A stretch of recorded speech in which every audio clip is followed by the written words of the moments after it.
Hello everyone, today we are going to learn that how to download your favorite videos from YouTube. It is not a common practice everywhere. Not everybody is acknowledged about the complete procedure how to download video from YouTube. Today I am going to guide you. First of all, you have to open this Google Chrome, as that I use it as my favorite browser. So afterwards you have to click on this YouTube. YouTube is opening. So we will take this video as a sample video.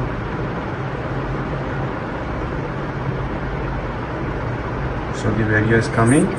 The ad is running at the back, which is disturbing us obviously. So we will skip this out, and you can see this is the video.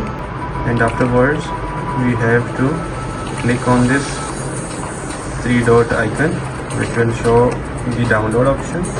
As you can see, let me zoom it. Okay, and afterwards we have to click it.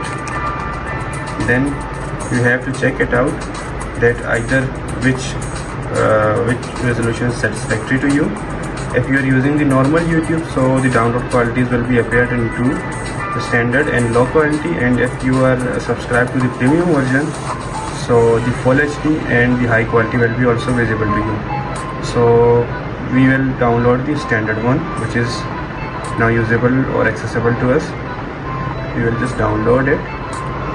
For checking the downloaded videos, you have to simply come to the home, and there the fourth option or the last option, which is you. So come here and click the downloads. You can see I have downloaded two videos, and the recent one which I downloaded in front of you people is visible here. It's the first one, and it's getting downloaded. So for such kind of informative videos and educational videos, please do subscribe my channel, support it, like it, and also mention to the comment section that from where you are watching this video. Thank you.